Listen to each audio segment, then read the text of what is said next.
Oh, slept great last night.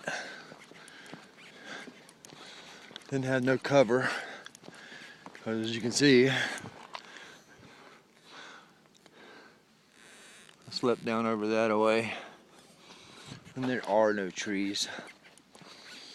And I got about a mile and a half hike back to the main road.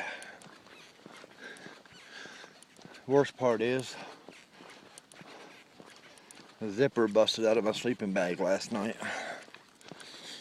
And that sucks coyote dick. But took my old trusty blade and a ball of twine I brought with me. Did some backwoods sewing. So hopefully that'll keep the cold air and the critters out.